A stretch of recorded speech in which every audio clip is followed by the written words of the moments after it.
میرے محترم بھائیوں، ماحول کا بہت بڑا اثر ہوتا ہے۔ انسان کو دو ماحول ملتے ہیں، ایک ماں کے پیٹ کا ماحول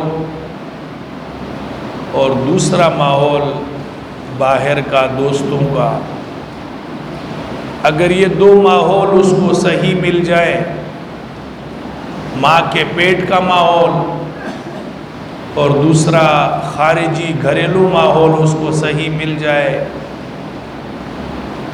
تو یہ شخص پھر باکردار ایک مسلمان اور انسان بن جاتا ہے۔ اگر اس کو ان دو ماحولوں میں سے کوئی ماحول بھی اس کو صحیح نہ ملا تو پھر یہ انسان نہیں بنتا ہے، یہ ایک قسم کا درندہ بن جاتا ہے۔ میری بات پر غور کریں گے تو سمجھیں گے۔ پانی کو بادل کا ماحول جب ملا تو پانی پاک اور صاف نازل ہوا، وَأَنزَلْنَا مِنَ السَّمَاءِ مَاءً طَهُورًا۔ ماحول بادل کا صاف ملا پانی کو، اللہ نے فرمایا خود بھی پاک ہے، آپ کو بھی پاک کرے گا۔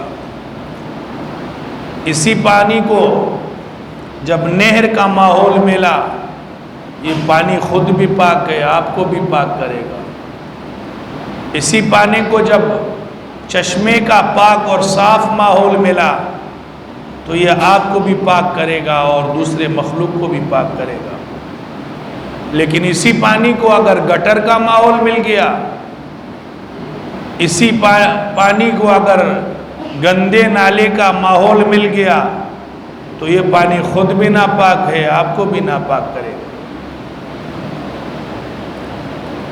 تو پانی کو اگر بادل کا ماحول صاف ملتا ہے یا نہر کا ماحول صاف ملتا ہے یا چشمے کا ماحول صاف ملتا ہے تو یہ خود بھی پاک اور صاف، شفاف، خوشبودار، آپ کو بھی پاک و صاف اور خوشبودار بنا دے گا۔ اگر غلط ماحول میں پانی چلا گیا تو یاد رکھنا پاک اور صاف پانی بھی پھر خود بھی ناپاک بدبودار، آپ کو بھی ناپاک اور بدبودار کر دے گا۔ انگور کے اندر رس ہوتا ہے، اس کے اندر جب تک یہ رس ہے آپ اس کو کھائیں، یہ طاقت بھی دیتا ہے، قوت بخش بھی ہے، فائدہ مند بھی ہے۔ لیکن اگر اس ماحول سے آپ نے اس کو نکالا اور اس میں کیمیکل وغیرہ ڈال کر شراب بنا دیا، ماحول دوسرا بن گیا، تو اب یہ خود بھی ناپاک اور نجس ہے، آپ کو بھی ناپاک اور نجس کرے گا، خود بھی نقصان دہ ہے، آپ کے عقل کو، آپ کے دل کو، آپ کے گردوں کو ختم کر دے گا۔ ڈاکٹر کو اگر ڈاکٹری کے ماحول میں چھوڑو گے بہترین ڈاکٹر بن جائے گا، انجینئر کو انجینئرنگ کے ماحول میں چھوڑو گے بہترین انجینئر بن جائے گا۔ اگر اس کو بہترین کسی خانقاہ میں چھوڑو گے کسی انسان کو تو یہ بہترین مصلح اور صالح اعمال والا انسان بن جائے گا۔ اسی انسان کو آپ مسجد اور مدرسے میں چھوڑ دیں تو اس ماحول میں یہ ایک بہترین اسلام اور دین کا داعی بن کر کے نکلے گا۔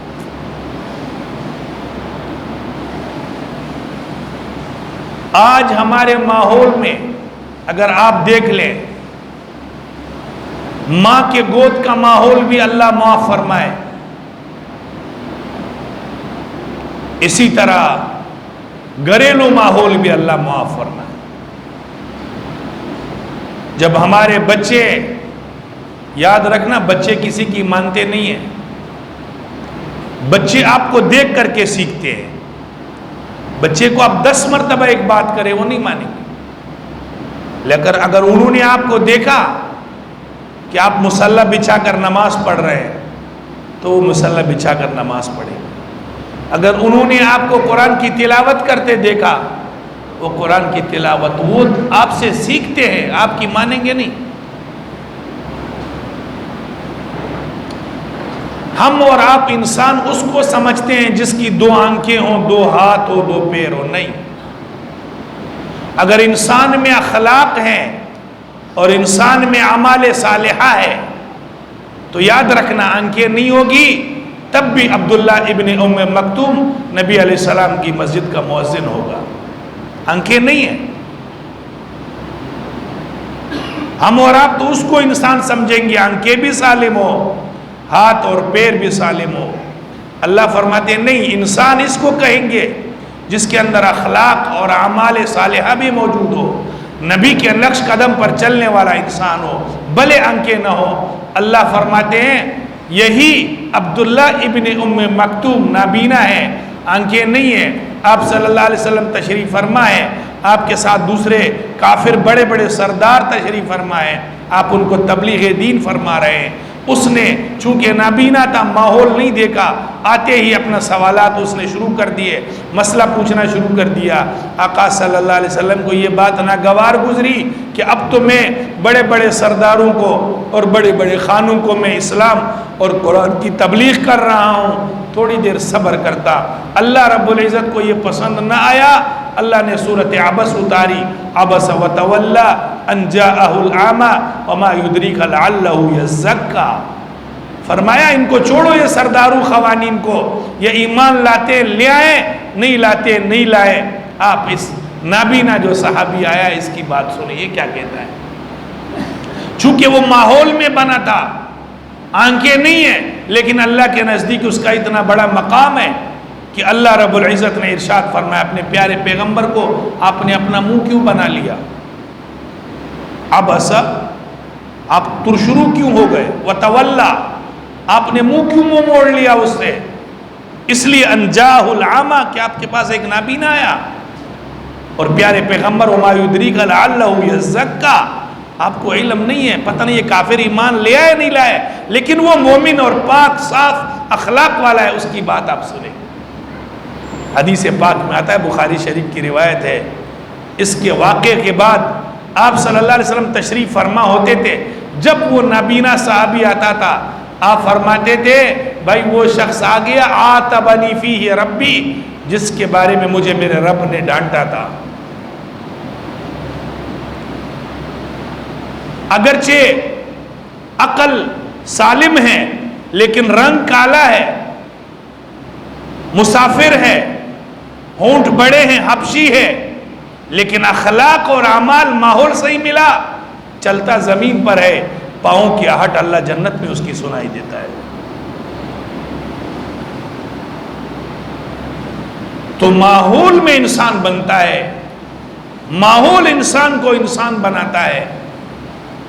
حضرت جبریل امین رسول اکرم صلی اللہ علیہ وسلم کے پاس جب تشریف لاتے تھے تو ایک صحابی حضرت دحیہ کلبی مسافر ہے، علاقے کا نہیں ہے، والدین اس کے نہیں ہیں، لیکن جبریل امین کہتا ہے کہ رب کعبہ کی قسم ہے میرے کو اپنی شباہت میں آتے ہوئے اتنی فخر محسوس نہیں ہوتی ہے جتنے دحیہ کلبی کی شکل میں آتا ہوں مجھے فخر محسوس ہوتی ہے. معلوم ہوا کہ انسان 2 آنکھوں کا، 2 ہاتھوں کا، 2 پیروں کا نام نہیں ہے. انسان اعمال صالحہ اور اخلاق مجسمہ کا نام ہے. اعمال صالحہ صحیح ہے، اخلاق صحیح ہے، نبی کے طرز کے مطابق زندگی گزارتا ہے، اللہ رب العزت کو یہ شخص پسند ہے. کنعان نوح علیہ السلام کا بیٹا ہے، اعمال صحیح نہیں ہے، اخلاق صحیح نہیں ہے، اللہ نے نبی کی خاندان سے اس کی نسبت ہی ختم کر دی. اللہ نے فرمایا انہ لیس من اہلک، کیونکہ اخلاق نہیں ہے، اعمال صالحہ نہیں ہے، کفر کے ماحول میں بڑا ہوا. اللہ نے فرمایا آپ کے نسب سے اس کا تعلق نہیں. نوح علیہ السلام نے جو دعا کی اللہ انہ من اہلی، میرے آل میں سے اس کو بھی بچا لے اس طوفان سے. اللہ نے فرمایا نہیں، اس کے اعمال اور اخلاق صحیح نہیں ہے، اس لیے آپ کے خاندان نبوت سے اس کا کوئی تعلق نہیں. اور اصحاب کہف کا کتا ماحول میں بڑا ہو گیا، کتا ہے لیکن قرآن نے اس کا ذکر کیا جنت میں چلا جائے.